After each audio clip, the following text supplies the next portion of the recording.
갈보리 언덕에 주님의 십자가 샤론의 향기. 내 죄를 샤론의 향기 애청자 여러분 안녕하세요. 고선비입니다. 주님 안에서 평안하시지요? 생명의 꽃 엘리 엘리 라마 사박다니.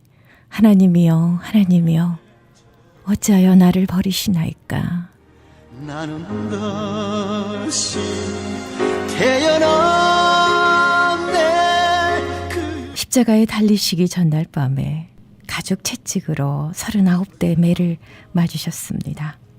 가죽 채찍 끝에는 5갈래의 가지가 있었고 그 가지마다 낚시와 같은 쇠고리가 달려 있어서 가죽 채찍이 살에 닿을 때마다 살같이 찢어지고 피가 터져 엉겨 붙었다고 표현을 합니다.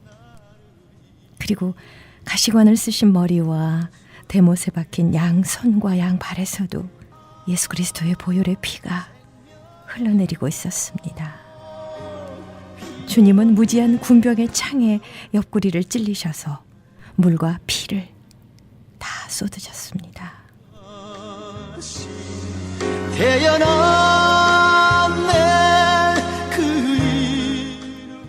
인간의 몸을 입고 오셨기에 그 고통은 고스란히 그대로 예수님의 고통이었습니다. 어떤 인간이 그 고통을 감당할 수 있었을까요? 주님의 옷은 군병들이 제비 뽑아서 나누어 가졌고 벗기운 채로 주님은 매달려 계셨습니다. 그분이 바로 하나님의 아들이십니다. 부끄러운 뿐이지만 주님의 은혜로 우리의 죄를 담당하시고 우리의 죄를 사하시기 위해서 죄도 없으시면서 죄 많은 자처럼 십자가의 높이 달리신 예수 그리스도, 다 이루었도다 말씀하시는 주님의 음성이 귀에 들리는 듯합니다. 나는 다시 태어났네. 그 이름 생명나무라. 나는 다시 태어났네. 그 이름 생명나무라.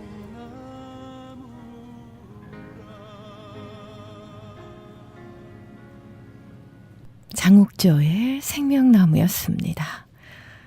생명나무가 되신 우리 주 예수 그리스도의 은혜에 감사드리면서요.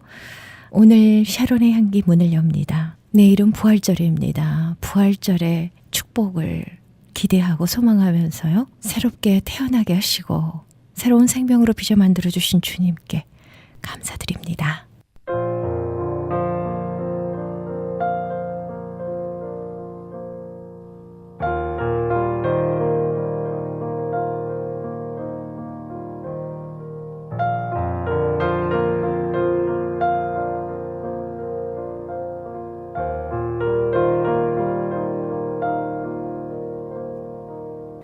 여러분께서는 저희 크리스천 헤럴드에서 보내드리는 선교방송 샤론의 향기 함께하고 계십니다. 생명의 말씀 주십니다. 주십자가 교회의 정현성 목사님께서 호세아 4장 6절에서 8절까지의 복무 말씀으로 하나님을 알자라는 설교 제목의 메시지로 은혜 주십니다. 축복의 시간 되십시오.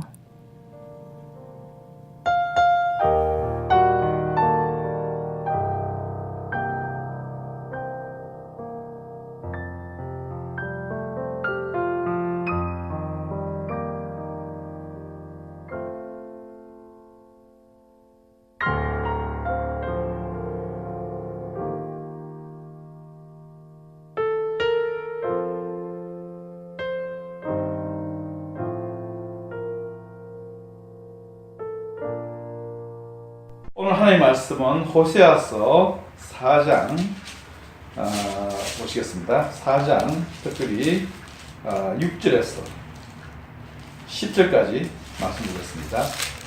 호세아 4장 6절에서 10절 말씀 제가 읽겠습니다. 내 백성이 지식이 없어 버려 망한도다. 네가 지식을 버렸으니 나도 너를 버려 내 제사장이 되지 못하게 할 것이요 네가 네 하나님의 율법을 잊어버렸으니 나도 네 자녀들을 잊어버리리라. 저희는 번성할수록 내게 범죄하니 내가 저희의 영화를 변하여 욕이 되게 하리라. 저희가 내 백성의 속죄 제물을 먹고 그 마음을 저희의 제약에 두는도다. 장차 내 백성이나 제사장이나 일반이나 내가 그 소행대로 벌하며 그 소유대로 갚으리라. 저희가 먹어도 배부르지 아니하며 해금하여도 수요가 다하지 못하리니 이는 여호와 쫓기를 그쳤음이니라. 아멘.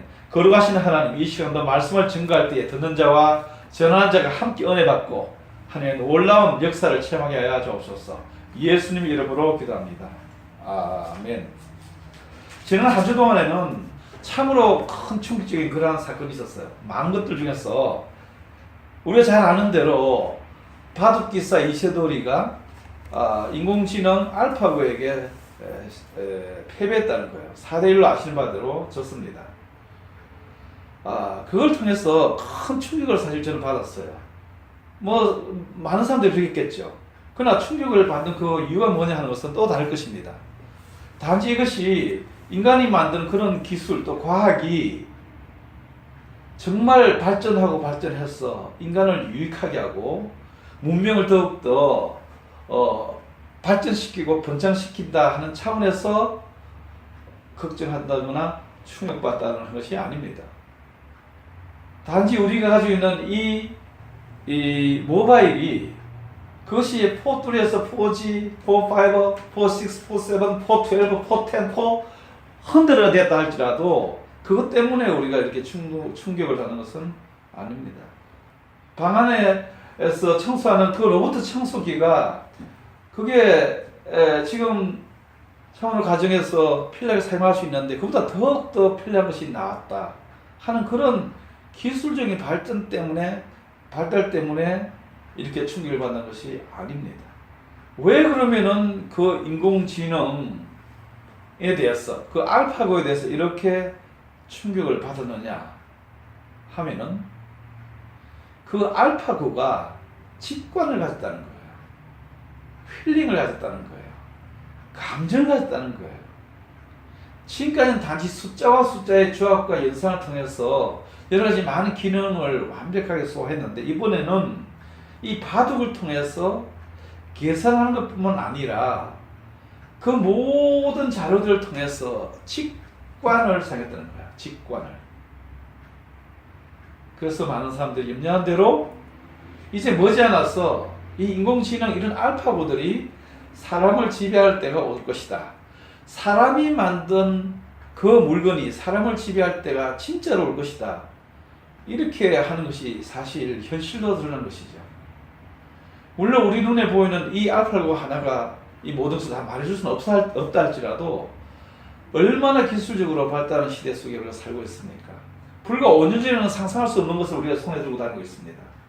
불과 3년, 2년 전만 하더라도 상상할 수 없는 그러한 드론이라는 것 자체가 공중에 우리 머리 위에 돌아다니면서 물건을 배달하기도 하고 또 사람도 없는 운전하는 사람도 없는데 불구하고 차가 아무 사고 없이 잘 길거리를 다니는 그런 것도 쉽지 않게 볼 수가 있습니다. 그것이 실험 단계이긴 해도 곧 그것이 우리 일상생활 속에서 마치 모바일 우리가 아이폰을 가지고 있는 것처럼 스마트폰을 가지고 있는 것처럼 손쉽게 어느 틈에 우리 가운데 깊숙이 들어와 있을 거예요. 그걸 통해서 뭘 희생했냐 그러면은 이 이세돌과 그 상대했던 그 알파고를 통해서 뭘 희생했냐 하면은 감정을 가진 기계, 직관을 가진 기계가 우리와 가까이 있고 우리가 만들었던 것이 바로 우리 곁에 있고 우리가 마음껏 사용하는데 어느 날 그것이 항거하거나 반항하거나 반역하거나 대들 수가 있다는 거죠. 덤벼들 수 있다는 거죠. 반박할 수 있다는 거죠. 말 잘 안 듣는 불량 청소년이 부모를 대항하듯이 말 잘 듣지 않는 학생들이 때로는 사건을 일으키듯이 선생님들 앞에 나와서 선생님을 폭행하거나 선생님들을 희롱하거나 하는 그런 것을 보는 것처럼 어느 날에 이 기계가 바로 그렇게 사람을 갑자기 공격할 수 있다 하는 생각이 드는 거죠. 그래서 목사인 제가 생각한 것은 뭐냐? 바로 그 에덴 동산의 생각이 나신 겁니다. 하나님의 형상을 따라 지었던 그 사람, 이 세상의 모든 것을 아름답게 무대를 다 만들어놓고 그 위에 세우고 살게 했던 그 평화의 동산에 에덴 동산에 살게 했던 그 아담과 하와를 생각해봤던 것입니다. 지금 제가 알파고를 생각하는 것처럼 그때의 하나님의 형상을 닮아서 하나님의 모양대로 사람을 지었고 그것을 똑같이 흙을 뭉쳐가지고 하나는 새를 만들고 하나는 들의 짐승을 만들고 소를 만들고 호랑이를 만들고 또 그 한 뭉치는 바로 사람을 만들었던 거예요. 근데 그 사람 속에 생기를 부어서 그 생기를 통한 그 영이 부어짐을 받아서 하나님을 알게 되었고 하나님과 교제를 하게 된 것이에요. 그래서 하나님이 이 에덴을 다스리게 하자, 지키게 하자, 보호하게 하자 이렇게 말씀하시면서 그들에게 에덴 동산을 다스릴 수 있는 그런 권리도 주시고 그러한 축복을 주신 거예요. 그런데 여러분 알다시피 어떻게 됐습니까? 멀지 않아서 그들이 하나님이 되고 싶어서 다른 것에 유혹을 받았어. 악한 것에 유혹을 받아서 하나님을 대적하고 하나님같이 되겠다고 그들이 말하고 행동하고 마음에 먹었을 때에 하나님이 그들을 에덴에서 쫓아내신 거예요. 그러한 뒤에 그 인생들은 가시는 굴에 또 이마에 땀이 흘려야 하는 그러한 고통과 아픔과 절망 가운데 살아갈 수밖에 없는 지옥 같은 삶, 정글 같은 삶을 살 수밖에 없었던 거예요. 오직 하나는 뭐냐면은 자기를 지으신 창조주 하나님을 거부했다는 거예요. 그 창조주 하나님을 거부했기 때문에 괴갔기 때문에 불순종했기 때문에 죄가 자라고 장성해서 결국은 자녀를 낳는데 살인자가 되고 또 자녀가 자녀를 낳는데 하나님을 대적해서 홍수를 불러오고 또 자녀가 자녀를 낳는데 바벨탑을 쌓아서 하나님 그것을 다 무너뜨리게 만드는 그러한 악행과 악업을 연속해서 했다는 것을 알 수가 있습니다. 이처럼 제가 단지 지난 한 주간 계속해서 일어난 그 사건, 그 알파고라는 인공지능과 그 바둑의 그 제왕이라고 얘기할 수 있는 그러한 사람과의 대화, 그 대전 속에서 느꼈던 것은 그거예요. 인간이 만들었던 이 인공지능의 기계가 언젠가 사람을 처음 인간 아담이 하나님을 대적한 것처럼 인간을 대적할 때는 도대체 어떻게 해야 되냐 하는 것이 가장 큰 문제였었어요. 하나님은 그 인간을 대적한 하나님이 만드신 그 인간이 하나님을 그야말로 불순종했을 때에 쫓아내었고 결국은 또 쫓아내고 난 이후에 그들의 삶 속에서 하나님이 세상을 이처럼 사랑하셔서 아들 예수를 보내서 우리를 구원해 주셨는데 인간이 만든 이 인공지능 기계가 거부하고 불순종하고 대적한다면 누가 우리 인간을 구원하겠냐. 그랬을 때에 제가 오늘 이 말씀대로 하나님을 알아야 한 것. 오늘 이 호세아 말씀처럼 하나님을 모르기 때문에 하나님을 잊어버리기 때문에 백성이 망하고 이 백성을 버려버리겠다. 하나님이 이렇게 말씀하신 것이 바로 호세아인데 지난 한 주간의 그 세상에 돌아가는 일 속에서 그 알파고와 이시돌이라는 그 사람 그 일 속에서 저는 그 사건을 통해서 바로 호세아서 4장이 생각이 났던 겁니다. 4장이 한 주간 계속해서 생각이 나는 거죠. 그것이 바로 오늘 읽었던 오늘 읽었던 4장 6절 말씀. 내 백성이 지식이 없으므로 망하는도다. 네가 지식을 버렸으니 나도 너를 버려 내 제사장이 되지 못하게 할 것이요 네가 내 하나님의 율법을 잊어버렸으니 나도 네 자녀들을 잊어버리리라. 여러분 미움보다도 정보다도 더 무서운 것이 무엇인지 아시나요? 바로 망각이에요. 그 상대방을 잊어버리는 거예요. 그거보다 더 큰 저주가 없어요. 그보다 더 큰 심판이 없어요. 징벌이 없는 거죠. 그런데 오늘 하나님이 이 백성, 이스라엘 백성, 아브라함과 이삭과 야곱의 아들 이 이스라엘 백성들을 버리겠다는 거예요. 심지어는 이 백성들을 심판하겠다는 거예요. 아무리 먹어도 배부르지 않게 만들겠다는 거예요. 아무리 많이 가졌는데도 불구하고 계속해서 헐떡대면서 더 마시겠다고 하고 아무리 먹었는데 불구하고 많이 먹었는데 불구하고 더 달라고 하는 그러한 철저한 기근과 절망을 주시겠다는 겁니다. 이유가 뭐냐? 내 백성이 지식이 없다. 무슨 지식이 없느냐? 하나님을 아는 지식이 없다. 그래서 어떻게 해야 되느냐? 하나님을 아는 지식을 가져라. 바로 이것이 오늘 설계 제목입니다. 하나님을 아는 지식을 가져라. 그래서 우리가 6절에 읽어보면은 오라 우리가 여호와께로 돌아가자. 여호와께서 우리를 찢으셨으나 도로 낫게 하실 것이요 우리를 치셨으나 싸매 주실 것이다. 여호와께서 이틀 후에 우리를 살리시며 제3일에 우리를 내키시니 우리가 그 앞에 살리라. 그러므로 우리가 여호와를 알자. 힘써 여호와를 알자. 힘써 여호와를 알자. 왜? 여호와 하나님을 모르면 인간은 죄악에 빠지는 것이고 범죄에 빠지는 것이고 자기가 제대로 가는 것인지 제대로 못 가는 것인지를 분별할 수가 없는 거예요. 때문에 예수께서 말씀하시기를 내가 길이요 진리요 생명을 했었어요. 예수를 떠난 사람은 예수를 버린 사람은 그 순간 바로 길에서 벗어난 것이고 진리에서 어둠으로 빠져버리는 것이고 생명에서 죽음으로 떨어져 버리는 거예요. 우리가 지식을 가진다는 것, 하나님에 대한 지식을 가진 것, 예수에 대한 지식을 가진 것만큼 중요한 것이 이 세상에는 없어요. 왜냐하면 그 지식이 있으면 생명이고 없으면 사망이에요. 있으면 축복이고 없으면 저주예요. 그것이 오늘 이 호세아의 전체적인 내용입니다. 여러분 아시다시피 이 호세아가 젊은 청년 선자예요. 근데 하나님이 어느 나타나셔서 새벽기도 하고 벌떡 일어나는데 하나님 말씀하시는 거예요. 잠깐 앉아라. 그래서 하신 말씀이 너는 창녀에게 가서 결혼해서 아이를 낳아라. 이렇게 말하는 거예요. 도무지 받을 수 없는 그러한 내용인데 불구하고 호세아는 아무런 거부 없이 바로 즉각 그 고민이라는 그 창녀를 찾아가서 아이를 낳고 또 아이를 낳고 아이를 낳는 것은 하나님의 명령을 철저히 순종하는 것을 볼 수가 있습니다. 바로 이 창녀라는 것은 이스라엘을 대표하는 그런 심볼이에요. 실제 창녀가 이 고멜도 있었지만은 하나님의 마음을 전달하고 싶어서 고멜이라는 사람을 세웠어. 또 하나님께서 그 이스라엘을 상징하는 고멜을 통해서 이스라엘 스스로가 자기 자신을 돌아보게 했다 하는 것을 알 수 있어요. 어쨌든 이 호세아 1장에서 14장까지 이르는 이 전체 내용을 보면 뭐냐 그러면은 이 하나님의 백성 이스라엘이 하나님을 알지 못하기 때문에 어떤 일이 생기느냐? 사람과 사람끼리 전쟁하고 살인하고 음행하고 우상 숭배를 하는 거예요. 그리고 하나님을 모르기 때문에 하나님이 어떤 분이신지를 모르기 때문에 땅은 황폐하고 들짐승은 헐떡이고 바다에는 고기가 없고 공중에 새가 날아가지 않는 거예요.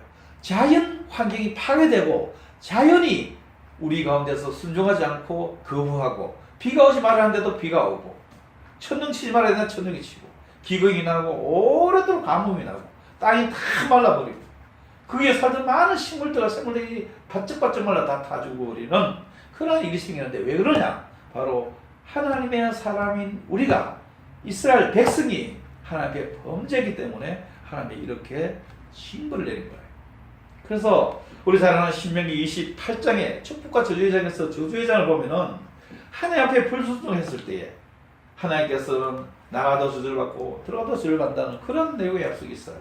우리는 흔히 하나님은 사랑이시라 해서 앞장 1장에 28장 14절까지 있는 그 축복장만 계속 강조해서 나가도 뭘 받고 들어가도 뭘 받고 또 반죽거리에 풍부를 받고 하는 그런 복만 가지고 계속 얘기했어. 인앤아웃이라는 그 샘바거즘에도 보면은 계속 그 얘기만 하고 있는 거예요. 근데 15장부터 무려 60절 이상 되는 길고 긴 그 장면은 뭘 얘기하냐? 네가 땅에서 하나님을 모르고 하나님께 불순종하면 하늘이 닫히고 하늘이 천동 철로 된 하늘로 변해가지고 비를 내리지 않고 그래서 나가도 들어가도 어디 있든지 간에 무엇이 하든 간에 저주함이 있다 이렇게 얘기를 하고 있습니다. 때문에 우리가 알아야 될 것은 하나님은 사랑이시오 하나님은 공의시다 하는 것을 알아야 된다는 것이요. 그것을 어떻게 알 수 있냐 하는 거죠. 그것은 바로 우리가 하나님을 알아야 되는데 어떻게 아느냐? 바로 하나님을 아는 것은 성경을 아는 것이고 성경을 아는 것은 예수 그리스도의 성령을 통해서만이 알 수가 있는 것입니다. 그래서 오늘 읽었던 그 4장의 말씀을 통해서 바로 이 백성이 지식이 없다 할 때에 스스로가 지식이 있느냐 없느냐를 돌아볼 수가 있어야 됩니다. 오늘 많은 사람이 지식의 용 속에 떠밀려 다녀요. 너무 많은 지식을 가지고 있어요. 그래서 모르는 것이 없어요. 그러다 보니까 남에게 물어보지도 않아요. 모바일 폰을 열었어, 아이폰을 열었어, 지식 검색창에 누르기만 하면은, 타이핑 쳐서 넣기만 하면은 자기가 원하는 무슨 이야기든지 다 거기서 응답이 나오는 거예요. 그래서 선생님도 없고 가르치는 학부도 필요 없고 자기보다 선배가 필요가 없는 거예요. 말하자면 지식을 알고자 할 때는 지식을 얻고자 하는 그 상대가 필요 없다 이거죠. 자기가 손에 들고 있는 이 아이폰으로 다 해결할 수 있다는 거예요. 이것이 나쁘다 좋다는 뜻이 아니라 더 이상 지식을 사람들이 내가 지식이 없다 이렇게 얘기하지 않는다 이거예요. 지식이 언제든지 내 가까이 있다 이렇게 생각하는 거죠. 그래서 정작 필요한 것은 뭐냐면은 여호와 하나님을 아는 지식이 없는 것이 오늘날의 병폐요, 문제요, 저주요, 제약이라는 것입니다. 하나님이 어떤 분이시냐 하는 것을 바로 호세아는 얘기하고 있는데 하나님은 바로 예수 그리스도를 믿는 모든 사람들의 아버지일 뿐만 아니라 예수 그리스도는 우리에게 신랑 되시고 하나님은 이 당시 이스라엘 백성들에게는 남편이 된다는 것을 얘기하고 있는 거예요. 그럼 결과적으로 하나님과 우리의 관계는 아들과 아버지, 아버지와 아들 뿐만 아니라 양과 목자뿐만 아니라 바로 오늘 이 호세아는 바로 남편과 아내로서 바로 하나님은 남편 되시고 아내 이스라엘처럼 오늘 예수 그리스도는 우리 신랑이고 우리가 그의 신부인 것처럼 이 땅에 살면서 우리가 지식을 아는데 어떤 지식을 알아야 되냐면은 여호와라는 지식, 예수라는 지식을 우리가 충분히 알아야 된다는 것을 알 수가 있습니다. 하다못해 우리가 이 눈을 뜨고 눈을 감는 그 시간 속에서 하루 종일 아이폰, 스마트폰을 가지고 다니는데 이걸 통해서 계속해서 여기에 푹 빠져가지고 마치 호시아서에 보면은 바알과 아세라 목상에 빠져다니는 사람들과 마찬가지인 그런 모습같이 보이는 거예요. 물론 아이폰이나 스마트폰은 이게 중립지역이에요. 기계는 중립지역이에요. 악한 것도 아니고 선한 것도 아니에요. 누가 어떻게 쓰냐에 따라서 선도 되고 악도 될 수가 있는 거예요. 근데 오늘 얘기하고자 하는 것은 뭐냐? 바로 우리가 가지고 있는 이 지식을 우리가 가졌다 하더라도 실제 살아가는 데 있어서 내일이 어떻게 될 것인지 우리의 미래가 어떻게 될 것인지 사망인지 생명인지를 아는 모든 것은 바로 성경 말씀 속에서 지식이 있는 것이고 예수 그리스도 속에서 우리가 지식을 찾을 수 있다는 거예요. 그렇기 때문에 힘써 여호와를 알고 힘써 예수 그리스도를 아는 것 이것이 가장 중요한 것인데 바로 이것의 핵심이 뭐냐면 예수 그리스도는 나를 위해서 이 땅에 오셔서 십자가에 못 박혀 죽으셨다. 그래서 그분이 나의 죄를 해결하셨다. 때문에 내가 아무리 많은 죄를 져서 하나님 앞에 나가기 힘들지라도 내 죄를 다 고백하면은 그분이 나의 죄를 100% 해결해 주신다. 도말해 주신다. 씻어 주신다. 지워 주신다. 딜레이트 해 주신다는 것을 알고 오늘 한 날도 행복한 그러한 삶을 살기를 예수 이름으로 축원합니다. 아멘.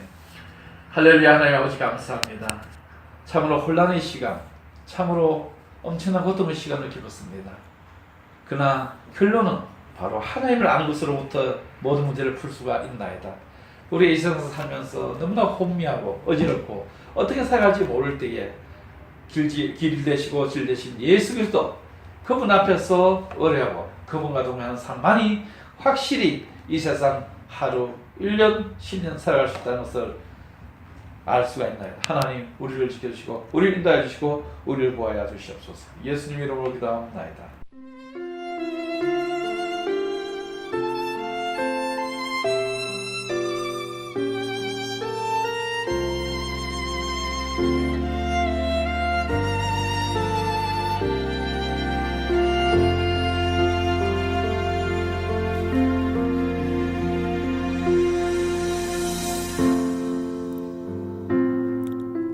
지금까지 주십자가 교회의 정현성 목사님께서 호세아서 4장 6절에서 8절까지의 본문 말씀으로 하나님을 알자라는 설교 제목으로 축복의 말씀 주셨습니다. 은혜의 시간 되셨는 줄 믿습니다. 주십자가 교회의 위치는요, 2205 사우스 호발트 블버드 LA에 자리하고 있습니다. 말씀 듣고 신앙 상담 원하시는 분은 213지역 880-2624 213-880-2624번으로 상담하시기 바랍니다.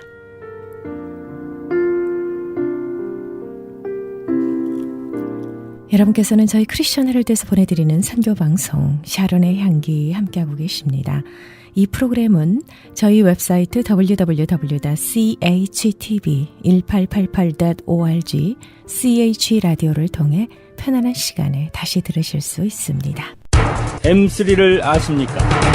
무슨 병에 걸렸던지 큰 효과를 준다는 신비한 영양제. 혈액에 영양을 공급하여 힘이 생기니까 피곤하지 않고 이제는 지팡이 없이 걸을 수 있다고 많은 분들이 간증을 합니다. 혈액 해독, 기력 회복, 뼈 골수 영양 공급, 심장, 뇌, 혈전 용해. 유태인 회사가 제조한 특수 영양제. M3, 혈액순환을 잘 되게 하는 최고급 영양제. M3, 크던 작던 아픈 곳이 있다면 M3. 213-435-9600, 213-435-9600번입니다. 정직한 마음으로 권해드립니다.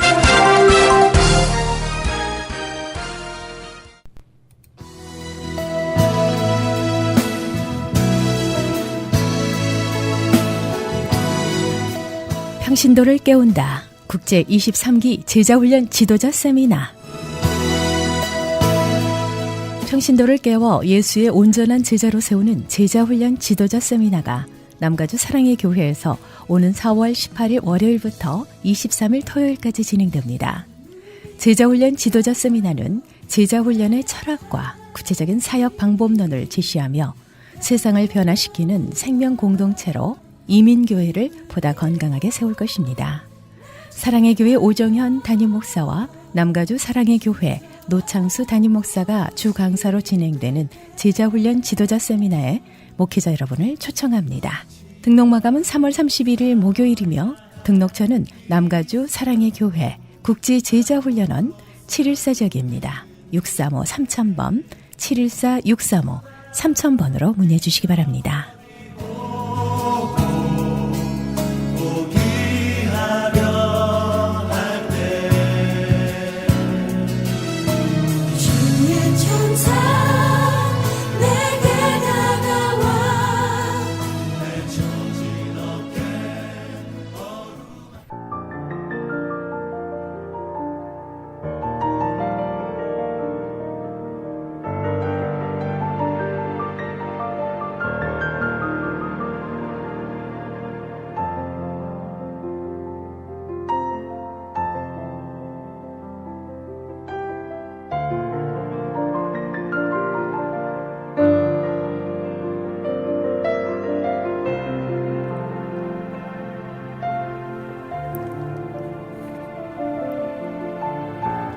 생명의 말씀이 이어집니다. 열린교회의 이선영 목사님께서 은혜 주십니다.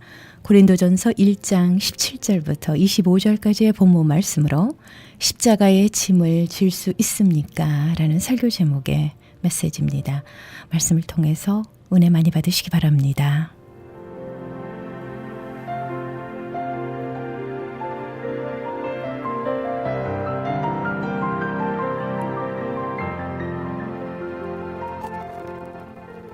오늘 본문의 말씀이 예수님의 그 십자가에 대한 이야기를 바울이 해석하는 겁니다. 잘 보세요. 바울이 십자가가 뭔가 그걸 지금 해석해주고 있습니다. 사실 오늘 본문 18절에 보면 성경이 이렇게 기록합니다. 십자가의 말씀이 멸망하는 자들에게는 어리석은 것이지만 구원받은 사람에게는 하나님의 능력이다 라고 말씀하고 있습니다.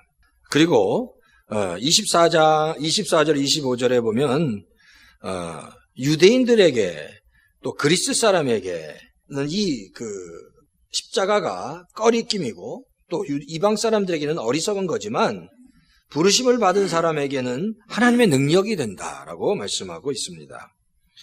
자, 그러니까 이 말씀을 한마디로 요약하면 이겁니다.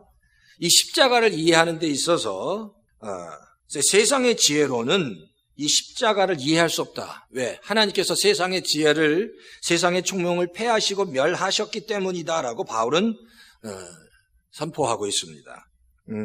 세상은 하나님의 지혜로, 세상은 하나님의 그 지혜를 잘 이해할 수 없다는 겁니다. 세상의 지혜로 십자가가 무엇인지, 십자가의 고난이 무엇인지를 이해할 수 없다라는 겁니다. 그러니까 오늘 이제 같이 나누고 싶은 이야기는 도대체 그러면 십자가의 고난이 뭐고, 그리고 그 의미가 뭔지, 그리고 우리가 당하는 고난이 무엇인지를 좀 먼저는 좀 보편적인 정의로부터 시작해서 알아봤으면 합니다.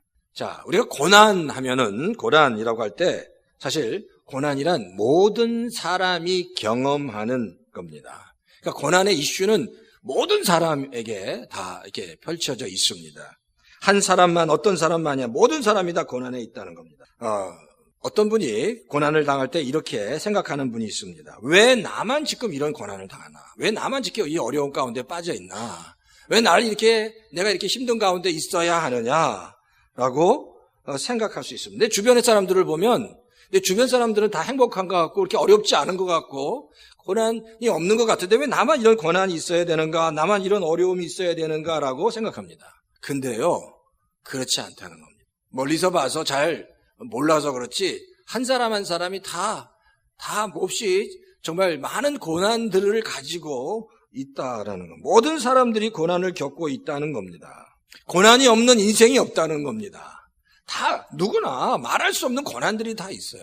나만 고난 당하는 게 아니고 나만 어려움 당하는 게 아니다라는 겁니다. 글쎄 아직도 가야 할 길이라는 스캇팩이 쓴 책이 있습니다. 이 책은요 성경 다음으로 많이 팔렸다고 하는 굉장히 유명한 책입니다. 자, 그런데 이 스캇팩이 쓴 아직도 가야 할 길의 이 책의 첫 번째 챕터에 그 제목이 이렇습니다. 모든 인생은 문제와 고난을 직면한다고 얘기합니다. 한 사람도 예외 없이 모든 인생이 고난 그리고 문제에 직면한다는 겁니다. 인생은 그래서 고난의 바다에 다 빠져 있다라고 설명하고 있습니다. 누가 봐도 부러운 사람이 하나 있었습니다. 이분은 그 자녀를 뒀는데 자녀가 몹시 똑똑했습니다. 몹시 똑똑하고 공부를 잘했습니다. 그리고 잘생겼습니다. 그래서 남 부러울 것 없이 아이들이 잘 컸고 둘 다 아주 좋은 명문대에 들어갔습니다. 그리고 비즈니스를 했는데 비즈니스가 너무 잘 되는 거예요. 하기만 하면 너무너무 잘 되는 겁니다. 그러니까 걱정이 없어요. 그러니까 아이들 잘 크지 비즈니스 하면 너무 잘 되고 잘 풀리고 돈을 잘 벌고 뿐만 아니라 한 사람이 찾아와서 내가 지금 급전이 필요한데 내가 당신한테 내가 가지고 있는 이 땅을 좀 팔면 좋겠다. 이 땅을 사줄 수 있는 사람은 당신밖에 없다. 제발 좀 사달라고 오히려 신신당부해서 할 수 없이 그 땅을 샀는데 그 땅에 몇 년 있다가 신도시 계획에 걸려서 값이 수십 배가 뛰었답니다. 그냥 뒤로 넘어져도 코가 깨는 게 아니라 이러나 저러나 너무 일들이 잘 풀리는 겁니다. 그런 사람을 보면서 정말 하나님의 축복을 많이 받는구나. 정말 일들이 잘 풀리는구나 라고 그렇게 생각을 했습니다. 근데 그분이 어느 날 속이 안 좋아서 병원에 찾아가 봤는데 병원 진단을 받아봤더니 암이었습니다. 근데 그렇게 심각한 암이라고 생각하지 않은데 암 투병을 하면서 그 암을 고치지 못한 거예요. 그래서 돌아갔어요. 돌아가 버린 거예요. 그러니까 그 모습을 보면서 또 인생이 또 이렇구나. 그렇게 정말 잘 나가다가 또 한순간에 그렇게 무너지기도 한다는 겁니다. 근데 그럼 또 자녀들이 또 잘 되는 거예요. 그러니까 인생이라는 게 항상 이렇다는 겁니다. 잘 되기도 하고 안 되기도 하고 축복 가운데 있기도 하고 고난을 받기도 하고 이런 소위 말해서 이런 사건들의 연속이 바로 인생이라고 얘기할 수 있습니다. 그래서 우리 성도가 제가 계속해서 말씀드린 성도가 정말 붙잡아야 할 것들은 내 삶 속에서 일어나는 잘 되고 못 되고 이런 조건들, 환경들을 붙잡는 게 아니라 이런 것들은 다 그냥 지나가는 일들이다라고 마음 먹을 수 있어야 된다는 겁니다. 그걸 그냥 보낼 수 있어야 된다는 겁니다. 일들이 조건이 좋을 때도 있고 나쁠 때도 있고 힘들 때도 있고 편안할 때도 있고 올라갈 때도 있고 내려갈 때도 있다는 겁니다. 그렇게 내 인생 가운데 그런 축복된 일, 고난될 일들이 다 그냥 지나간다는 사실을 그냥 인식하고 그냥 흘려보내는 마음이 필요하다는 겁니다. 창세기 8장 22절에 보면 성경이 이렇게 기록합니다. 땅이 있을 동안에는 심음과 거둠과 추위와 더위와 여름과 겨울과 낮과 밤이 쉬지 않는다라고 얘기합니다. 땅이 있을 동안에는 심음이 있고 심을 때가 있고 거둘 때가 있고 추울 때가 있고 더울 때가 있고 여름이 있고 겨울이 있고 밤이 있고 낮이 있고 이런 모든 사건들이 쉬지 않고 돌아간다라고 말씀하고 있습니다. 뿐만 아니라 좋은 일, 또 나쁜 일, 고난, 축복들이 쉬지 않고 돌아간다는 겁니다. 그러니까 인생이 좋았다가 나빴다가 아니라 항상 좋은 일, 나쁜 일이 같이 동시에 일어나서 딱 진행될 때가 대부분이다라고 우리가 알면 된다는 겁니다. 여러분 잘 아시죠? 우리 조금만 내려가면 새들백 일하는 지역에 새들백 교회가 있습니다. 그 새들백 교회 담임 목사인 닉 루엔 목사님, 이분은 교회를 개척하자마자 교회가 부흥하기 시작하는데 정말 감당할 수 없이 부흥했습니다. 그래서 그 교회 한번 가보신 분 많을 텐데 그 교회 가면 교회가 엄청나게 크고요. 그 교회 건물들이 굉장히 많이 있습니다. 그런데 그렇게 축복받은 목사님이 간질병에 걸린 거 아세요? 그리고 교회가 좀 더 잘 됐습니다. 부흥했는데 그때는 사모님이 암병에 걸려서 암투병을 하셨습니다. 그리고 그 목사님이 더 유명해졌을 때는 그 첫째 아들인가 둘째 아들 매튜가 자살했습니다. 그렇게 잘 나가고 교회가 부흥하고 정말 이 미국 전역에서 가장 영향력 있는 목사님 중에 한 사람으로 뽑힐 정도로 그 닉 로엔 목사님을 하나님이 쓰셨는데 그게 또 배후에는 그런 고난과 역경이 있었다라는. 사도 바울도 마찬가지예요. 사도 바울도 하나님께서 감당할 수 없는 복을, 감당할 수 없는 정말 영원의 역사 사역의 기름을 부어주셨습니다. 여기 우리 조남준 선교사님이랑 김태현 선교사님 계시지만 지금 이게 학교에서 이 사도 바울에 대해서 리서치를 하면 어떻게 한 사람이 이렇게 엄청난 일을 감당했을까? 지금도 이해를 하지를 못합니다. 어떻게 한 사람이 이렇게 엄청난 선교의 역사, 그 전 유럽과 아시아를 뒤집어 넘는 그런 초대교회 강력한 초석을 놓을 수 있는 역사가 사도 바울 한 사람을 통해서 이루어졌을까? 근데 그 사도 바울, 우리 성도님 잘 알지? 하나님 제 육체의 가시를 빼주십시오. 너무너무 힘들어요. 그 육체의 가시가 지난번에도 말씀드린 거죠. 혹시 간질병이었을 거다라고 학자들은 추측합니다. 간질병이 이거예요. 그러니까 설교를 하고 있는데 쓰러지는 거예요. 거품 물고 쓰러지는 겁니다. 얼마나 그게 사도 바울에게도 힘들었겠냐는 거죠. 그러니까 그래서 하나님께 3번이나 하나님 고쳐주십시오. 제가 너무너무 힘듭니다. 근데 그런 사도 바울에게 하나님께서 말씀하십니다. 내 은혜가 내게 족하다. 내가 연약한 데서 강해지는 줄을 알라고 말씀하시는 거예요. 인생이 그렇습니다. 십자가를 지어야 할 때, 십자가의 고난 가운데 있어야 할 때, 때때로 놀라운 하나님의 축복과 부흥의 역사가 있을 때도 있고, 고난의 때가 있고, 아픔의 때가 있고, 다시 일어나는 축복의 때가 있고, 그 일이 동시에 일어나기도 하고, 인생이 그런 일들이 일어난다는 거예요. 그러니까 이제 그런 일들 가운데 가장 중요한 건 우리의 신앙을 지키는 겁니다. 그런 고난 가운데 그렇잖아요. 신앙을 좀 접기도 하고 그걸 견디느라고 정말 애쓰는 분도 많이 있습니다. 근데 그런 모든 내 삶 속에서 일하는 고난은 모두가 다 겪는 고난이고 그거는 이겨나가야 할 고난들이다. 그러니까 인생에서 분명히 알아야 될 것. 분명히 알아야 돼. 고난과 축복 그리고 사명이 있는 거고 고난할 때는 그 고난할 때를 이겨가야 되는 거고 축복의 때는 그 축복 가운데 교만하지 않고 끝까지 하나님 앞에 붙어 있어야 되는 거고 사명을 받으면 그 사명을 이루어가는 성도가 되어야 된다는 겁니다. 성도에는 두 종류의 성도가 있습니다. 잘 되는 성도, 안 되는 성도. 제가 그렇게 좀 나눠봤어요. 잘 되는 성도, 뭐가 돼도 잘 되는 성도, 뭐가 돼도 안 되는 성도. 뭐를 해도 잘 되는 성도는 이런 성도입니다. 하는 일마다 축복받고 하는 일마다 똑바른 반죽 그릇에 무슨 복이 있고 나가도 들어와도 복이 있는 게 아닙니다. 삶 속에서 축복이 임하기도 하지만 때때로 고난이 역경이 어려움이 있기도 합니다. 축복과 고난이 함께 온다는 거예요. 그럼에도 불구하고 고난 가운데에서는 끝까지 믿음으로 잘 버티고 견디는 겁니다. 그리고 더 하나님께 가까이 나가고 기도하는 겁니다. 하나님이 축복을 주셔서 잘 될 때는 그 일로 인해서 교만하지 않고 늘 감사함으로 겸손하게 하나님께 더 가까이 나가고 하나님의 뜻을 구하는 것. 바로 이 성도가 뭐가 돼도 잘 되는 성도입니다. 근데 뭐가 돼도 안 되는 성도는 그겁니다. 고난 가운데 어려움이 오면 그 고난을 왜 하나님 나에게 주셨습니까? 내가 왜 나만 이렇게 힘들게 하십니까? 라고 하나님께 불평하고 원망하는 겁니다. 근데 잘 되고 축복받을 때는 그 일로 인해서 내가 하나님에 더 가까이 가는 게 아니라 하나님과 멀리 떨어져서 내가 나 있는 곳으로 나를 즐겁게 하는 것. 그게 바로 뭐를 해도 안 되는 성도라는 겁니다. 그리고 잘 보면요. 잘 되는 성도든지 안 되는 성도는 똑같은 조건과 환경에 있다는 겁니다. 똑같은 조건과 환경 가운데 딱 다른 게 한 가지가 뭐예요? 반응이 다르다는 겁니다. 하나님 앞에 어떻게 반응하느냐가 다른 겁니다. 제가 계속 말씀드리죠.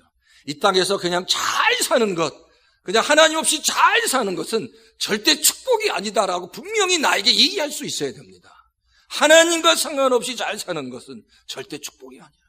하나님과 늘 함께 살아가는 것, 힘들고 어렵든지 축복 가운데 있든지 늘 하나님과 더불어 살아가는 것이 축복이다라는 사실을 우리가 우리 스스로에게 선포할 수 있어야 한다는 겁니다. 믿음 생활할 때 우리가 이제 분명히 좀 알아야 될 게 그겁니다. 기도하잖아요? 기도할 때 그 기도의 응답으로 조건이 좋아지는 것이 축복이라고 생각하지 말아야 합니다. 결과가 좋든 안 좋든 간에 상황이 좋아지든 안 좋아지든 간에 성도들이 붙잡아야 될 것은 그런 조건이 아니라 끝까지 그 상황 속에서 하나님이 주시는 말씀을 붙잡아야 합니다. 말씀을 붙잡는 신앙이 바로 이게 하나님께서 원하시는 신앙이고 초대교회 성도들이 붙잡았던 신앙이라는 겁니다. 성도들이 이제 어릴 때는 기도할 때 하나님의 응답해 주십니다. 그리고 하나님의 응답으로 인해서 이렇게 점점 정말 하나님의 그 은혜와 기쁨을 경험하게 되지만 그러면서 탈피해야 될 게 뭐냐면 오직 신앙과 기도가 문제 중심, 문제 해결 중심적 신앙이 되면 사실 더 큰 문제에 빠질 가능성이 있다라는 겁니다. 그러니까 문제 해결형 신앙은 더 큰 문제에 빠진다는 겁니다. 성도님들이 그러잖아요. 기도 제목을 주십니다. 이 문제 해결하게 좀 기도를 해 주십시오, 목사님. 그럼 제가 끊임없이 기도합니다. 근데 사실 그래요. 기도하지만 그 기도에 대해서 하나님께서 어떻게 응답하시는지 저는 모릅니다. 응답해 주실 수도 있고 아닐 수도 있는 거죠. 그러니까. 근데 중요한 건 그겁니다. 응답해 주시든지 안 해 주시든지 그 문제 가운데 성도가 그 문제를 이겨나가는 게 더 중요합니다. 때때로 그때 그 타이밍에 그 기도 제목이 응답되지 않는 것이 하나님의 뜻일 수도 있습니다. 근데 문제 해결만을 위해서 기도하면 그게 응답이 안 되면 그 성도가 또 시험에 빠지고 낙심에 빠진다는 거예요. 그건 하나님이 원하는 게 아니라는 겁니다. 하나님이 원하는 것은 어쨌든 그 문제를 가지고 극복하고 이겨나가는 겁니다. 그리고 그 문제를 통해서 더 하나님을 알아가는 것이 하나님이 원하시는 거고 그 모습이 하나님께서 기뻐 받으시는 모습이다라는 거예요. 그래서 제가 요즘은 그래요. 성도님한테 기도할 때 하나님 이 문제가 기도 응답되게 해주세요 하기보다도 이 문제를 통해서 이길 수 있도록 영적인 성장을 통해서 이겨나갈 수 있도록 해주십시오. 이겨나가는 믿음 신앙, 응답이 되든 되지 않든 이 문제 가운데 뒤로 넘어지는 게 아니라 이겨나갈 수 있는 더 건강하고 튼튼한 성도가 되게 해 주십시오라고 사실 그렇게 기도합니다. 그게 더 중요한 것 같아요. 이겨나가는 신앙이. 우리 열바인 열교회 성도 여러분, 그런 것 같아요. 우리가 기도할 때 그래요. 하나님 앞에 기도해야 합니다. 근데 중요한 건 그 기도 가운데 하나님을 만나야 합니다. 축복 가운데 있든지 고난 가운데 있든지 하나님을 만나고 경험하는 것. 그걸 통해서 더 놀라운 하나님의 은혜가 있을 줄 믿습니다. 자, 두 번째는요. 자, 그럼 보세요. 왜 십자가가 구원받는 사람들에게는 하나님의 능력이 되느냐라는 거예요. 왜 십자가가 구원받는 사람들에게 하나님의 능력이 되는가? 자, 18절에 보면 성경이 이렇게 기록합니다. 십자가의 말씀이 멸망할 자들에게는 어리석은 것이지만 구원받는 사람에게는 하나님의 능력이 된다고 얘기합니다. 자, 이 말씀 우리가 이제 많이 묵상하는데 제가 지난번에도 말씀드렸죠. 소금이 되어야 된다, 빛이 되어야 된다라고 주님이 산상수훈에서 분명히 말씀했습니다. 우리가 소금이 되라는 얘기는 뭐죠?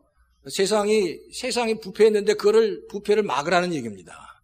근데 첫 번째 목적이 그게 아니잖아요. 세상의 부패를 막기 위해서 아주 심플하게 세상의 부패를 먼저 뭘 해야 된다고요? 내가 녹아져야 된다는 겁니다. 그러니까 사실 산상수훈 예수님께서 얘기하는 것은 먼저 너가 녹아지는 것이 너가 먼저 녹아져야 된다는 거예요. 세상에 빛이 되라는 얘기도 뭐예요? 촛불로 자기 자신을 먼저 태우라는 거예요. 어두운 세상을 비치기 전에 사실 그거는 중요하지. 내가 먼저 태워지는 것이 중요합니다. 그게 바로 내가 죽는 거고 그게 바로 십자가를 지는 삶이다라는 거예요. 자, 그런데 보세요. 이 문제가 항상 그렇게 십자가를 지는 삶, 내가 먼저 죽는 삶, 내가 먼저 나를 녹이는 삶, 나를 태우는 삶이 그게 쉽지 않다는 겁니다. 많은 성도들이 십자가를 져야 된다고 얘기하면 그것 때문에 굉장히 힘들어합니다. 우울증에 빠지기도 하고요. 그래서 제가 십자가를 져야 됩니다. 이런 설교하면 성도님들이 이렇게 어떻게 보면 눈빛도 잘 안 받치시려고. 왜 내가 먼저 죽어야 됩니까? 그거예요. 죽어야 됩니다. 그러면 왜 나만 죽어야 됩니까? 같이 죽어야죠. 같이 죽어야 됩니다. 근데 성경은 같이 죽어야 된다고 얘기하자. 먼저 내가 죽어야 됩니다. 다른 사람이 죽는 건 하나님이 죽게 하시는 거예요. 근데 사실 그래요. 죽는다는 게 그게 어렵다는 거예요. 우리가 알아요. 오늘 우리가 읽은 것처럼 십자가를 진다는 게 멸망당하는 사람에게는 어리석게 보인다고 얘기합니다. 멸망당하는 사람에게는 어리석은 일이고 하나님의 자녀에게는 이게 하나님의 능력이라는 것은 이제 말씀이니까 이해가 돼요. 그래서 내가 죽어야 되는데 자, 이게 머리에는 이해가 되는데 이 마음으로 이게 깨달아지지 않는 게 우리의 문제라는 거예요. 아니, 그렇습니다. 능력이라고 하는데 근데 모르겠습니다, 목사님. 왜 이게 능력입니까? 그리고 내가 어떻게 죽어야 됩니까? 라고 끊임없이 질문을 던지신다는 겁니다. 근데 보세요. 이 십자가를 볼 때마다 너무 답답하고 십자가를 볼 때마다 너무 힘든 이유가 있습니다. 왜 그럴까요? 십자가의 고난을 생각할 때마다 너무 답답하고 힘든 이유, 너무 힘든 이유가 있습니다. 그게 뭘까요? 이유가 한 가지 있습니다. 우리의 눈이 십자가에 고정되어 있기 때문에 그래요. 십자가만 보기 때문입니다. 십자가의 고난만 보기 때문입니다. 근데 십자가 다음에 무엇이 오는가를 생각해 보십시오. 십자가 다음에 뭐가 오죠? 십자가 다음에 오는 것은 부활의 영광이 있다는 겁니다. 십자가 다음에는 부활의 영광이 있습니다. 그러니까 우리가 지금 십자가를 져야 합니다라고 이 십자가의 이 의미를 소위 말해서 종말론적인 관점에서 맨 마지막 포인트에서 종말론적인 관점에서 부활의 영광을 이미 경험한 관점에서 마지막 관점에서 보면 십자가를 진다는 것은 부활의 영광에 동참할 수 있는 조건입니다. 십자가를 지는 성도만이 부활의 영광을 경험할 수 있다는 겁니다. 주님께서 주님의 자녀들에게 허락하신 감당할 수 없는 그 축복과 은혜가 되는 부활의 영광, 그 그리스도의 생명으로 충만해지는 부활의 영광을 경험하기 위해서는 십자가의 고난을 통과해야 한다는 겁니다. 그러니까 자, 종말론적인 관점에서 십자가를 보면 예침이 훨씬 줄어드는 거죠. 왜? 십자가를 통과해야 하나님의 그 부활의 영광에 동참할 수 있기 때문이다라는 겁니다. 그러니까 이 종말론적인 관점에서 십자가를 볼 수 있어야 한다는 겁니다. 옛날에 그런 것 같아요. 가끔 가다가 이미 예전에 2002년도에 우리나라가 월드컵에 4강을 했습니다. 1차 폴란드랑 축구를 해서 황선홍이 막 골을 넣고, 또 막 이렇게 2대0으로 이기고 이런 또 스페인이랑 싸워서 이제 가끔 가다가 그런 월드컵 축구를 재방송을 보게 되면 그때 생각이 자꾸만 납니다. 그리고 한국에서 막 난리가 나고 막 여기 미국에서도 모여서 막, 응원을 하고 막 그런 느낌들이 온다는 거예요. 그러니까. 근데 그런 월드컵 경기를 가만히 볼 때 그거예요. 그때 처음 볼 때는 막 월드컵 경기를 보면서 이길까 질까 막 조마조마했지만 다시 그걸 보게 되면 편안한 마음으로 보는 거예요. 그리고 그러면서 그옛날에 그 기억들이 서로 세워지면서 여전히 그 감동은 남아 있습니다. 왜 그렇죠? 이미 우리가 이긴 건 다 알아요. 그러니까 편안하게 보는 겁니다. 근데 여전히 이겼던 월드컵 경기 축구를 통해서 이겼던 그 감동은 우리에게 살아있다는 겁니다. 이게 바로 십자가의 영광, 부활의 영광을 통해서 십자가를 본 사람의 마음입니다. 이미 우리가 하나님의 자녀는 부활의 영광을 경험하고 그 영광 가운데 있기 때문에 그 십자가의 영광을, 부활의 영광을 경험하기 위해서 십자가의 고난은 쉽게 통과할 수 있다라는 겁니다. 그러니까 이런 말 들어보셨는지 모르겠지만 이거예요. 고난 가운데 어떻게 감사할 수 있느냐. 고난 가운데. 말도 안 되는 얘기죠. 고난을 당하는데 어떻게 그 고난 때문에 감사해요. 말도 안 되는 얘기인데 사실 부활의 영광을 깨닫고 그 부활의 영광 가운데 십자가를 본 사람들은 그래 내가 이 십자가의 고난을 통해서 내가 하나님 안에서 다시 회복되고 새롭게 되는 아름다운 모습으로 변화되는 그 과정을 깨닫게 되면 자연스럽게 이 고난이 나에게 정말 큰 유익이 되는구나. 그것이 깨달아지면 감사가 나올 수 있다는 겁니다. 그러니까 우리가 상상이 안 되죠. 그러니까 어떻게 고난을 당하는데 감사가 돼. 근데 마지막 결말을 보고 깨달은 사람은 그 과정이 쉬운 거예요. 그리고 그 과정 속에서 감사할 수 있다는 거예요. 그러니까 중요한 건 그겁니다. 마지막 부활의 영광에 대한 분명한 확신과 믿음이 있느냐, 그거에 대한 감격이 있으면 그 삶 속에서 일어나는 고난도 쉽게 일어날 수 있다는 거예요. 쉽게 지나갈 수 있다는 겁니다. 7박 8일간의 7박 8일간 알래스카 여행을 계획했습니다.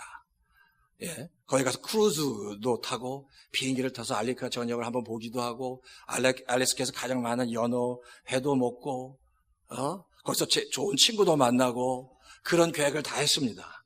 자, 가장 좋은 호텔에서 가장 맛있는 음식을 먹고 가장 친한 친구, 가족들과 다 같이 가기로 했습니다. 그런데 가기 전 3일 동안 정말로 많은 큰 일이 있어서 밤을 새서 그 일을 해야 되는 거예요. 제대로 밥 먹을 시간도 없을 정도로 너무너무 바쁜데 그 일을 감당해야 알래스카 7박 8일을 간다고 생각해 보세요. 3일 밤을 새면서 하는 그 일들이 쉽겠습니까? 어렵겠습니까? 3박 4일 동안 3일 밤을 새서 일을 한 후에는 7박 8일의 최고의 알래스카 7박 8일 여행이 기다리고 있습니다. 같이 한번 가세요. 그러니까 3박 4일의 그 고난, 그 어려운 일들이 어렵겠습니까? 쉽겠습니까? 쉽죠. 그러니까 쉽지 않은 얘기예요. 그러니까 부활의 영광, 그걸 경험한 사람은 이 땅에 십자가의 고난을 쉽게 이어갈 수 있다는 겁니다. 그러니까 내가 이 땅을 살아가면서 부활의 영광을 정말 그걸 누리고 그것을 알고 그것을 보고 있느냐, 그걸 보고 있으면 십자가의 고난을, 그렇습니다, 주님, 내가 감당할 수 있습니다 라고 그렇게 고백할 수 있다는 거예요. 또 한 가지 십자가의 고난은 바로 그겁니다. 우리가 십자가의 고난을 통해서 우리는 정말 하나님 보시기에 아름다운 모습으로 변화되어 있다는 것. 그러니까 고난을 통과한 성도의 모습은 아름답게 변화되어 있다는 것. 그래서 십자가의 고난이 우리에게 필요한 겁니다. 그게 사실 우리에게 싫죠. 그러니까. 그런데 그 십자가의 고난을 통과해야 우리가 하나님의 아름다운 모습으로 변화되어질 수 있다는 겁니다. 그리고 십자가의 고난을 통과하고 부활의 영광을 경험해야 우리가 이전에 경험하지 못한 새로운 디멘전의 영적인 눈이 열리고 영적인 경험을 하게 되고 새로운 하나님의 은혜를 경험하게 되는 겁니다. 제가 지난번에 말씀드린 것처럼 애벌레 아시죠? 애벌레는 그냥 평면에서 그냥 이렇게 기어다니는 2차원만 경험하는 벌레가 애벌레입니다.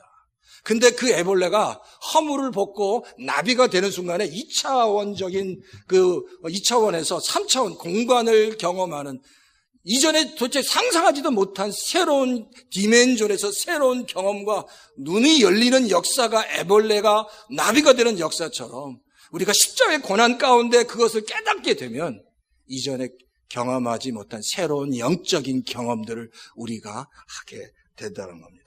바로 그게 십자가의 고난을 통한 유익이다라는 것. 우리가 이제 고난 주간을 보내면서 그래서 이 고난을 그냥 정말 힘듭니다, 어렵습니다가 아니라 이 십자가의 고난을 정말 묵묵하게 통과해 간 성도만이 주님께서 그 후에 예배해 두신 부활의 권세 능력, 그 영광을 온전히 경험하게 되고 그 일을 통해서 더 아름답게 세워질 수 있다라는 겁니다. 성도 여러분, 묵묵히 내가 지어야 될 짐, 십자가의 짐 회피하지 마십시오.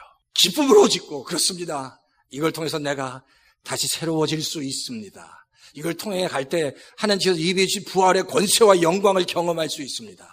그런 내 인생에, 내 신앙에 또한 새로운 디멘전의 영적인 눈이 열리고 영적인 것을 경험하는 하나님 내가 될 수 있게 해주십시오. 새로운 것들을 깨닫게 해주십시오. 눈이 열리게 해주십시오. 하나님, 나와 함께 해주십시오라고 그렇게 하나님 앞에 정말 기쁨으로 고백하시는 우리 열린교회 모든 성도님 다 되시기를 주의 이름으로 축원합니다. 자, 제가 마지막으로 고린도전서 한번 읽어드리고 마칠게요. 고린도전서 15장에 보면 부활에 대해서 이렇게 말씀하고 있습니다. 고린도전서 15장 41절부터 44절의 말씀이에요. 개역성경인데요. 해의 영광이 다르며 달의 영광이 다르며 별의 영광도 다른데 별과 별의 영광이 다르도다. 죽은 자의 부활도 그와 같으니 썩을 것 것으로 심고 썩지 아니할 것으로 다시 자라나며 욕된 것으로 심고 영광스러운 것으로 다시 자라나며 약한 것으로 심고 강한 것으로 다시 자라며 육의 몸으로 심고 신령한 몸으로 다시 자라나니 육의 몸이 있은즉 또 영의 몸도 있느니라. 각각 다른 영광이 다 다르고 육의 몸을 심었을 때 신령한 몸으로 거둘 수 있는 이유, 비천한 것을 심었는데 영광스러운 것으로 살아날 수 있는 이유, 약한 것을 심었는데 강한 것으로 살아날 수 있는 이유, 십자가를 통과해서 죽은 자만이 이런 영광스러운 놀라운 하나님의 은혜를 경험할 수 있다는 것 깨닫고, 하나님, 내가 그 고난 가운데 정말 동참하고 뚫고 가서 더 큰 하나님의 은혜를 경험하기 원합니다. 나와 함께 해주십시오 라고 고백하시는 우리 열린교회 모든 성도님 되시기를 주의 이름으로 축원합니다.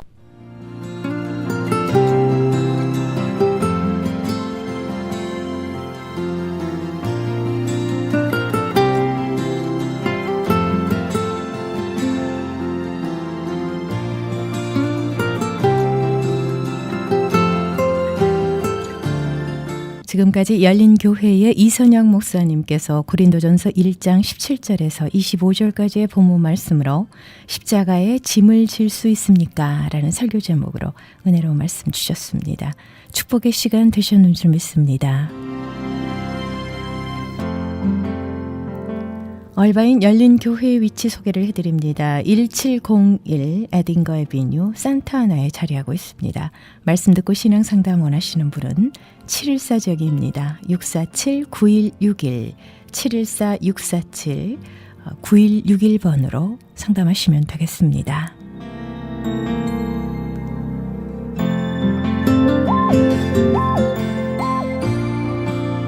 여러분께서는 저희 크리스천 헤럴드에서 보내드리는 선교방송 샤론의 향기 함께하고 계십니다. 이 프로그램은 저희 크리스천 헤럴드 웹사이트 www.chtv1888.org ch라디오를 통해 편안한 시간에 다시 들으실 수 있습니다.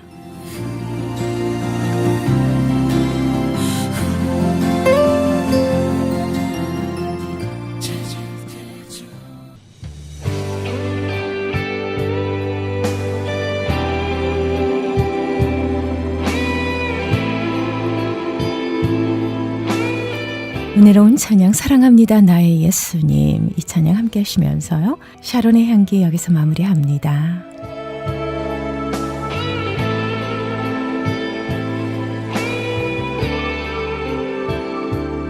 내일은 부활절입니다. 부활절의 기쁨을 소망하면서요 우리 주 예수 그리스도를 깊이 묵상하시는 축복의 날 되십시오. 지금까지 저는 고선미였습니다. 함께 해주셔서 고맙습니다. 샬롬. 사랑합니다 나의 예수님, 사랑합니다 그것뿐이에요. 사랑한다 하더라 내가 너를 잘 아노라. 사랑한다 내 딸아 내게 축복 더하노라.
아니요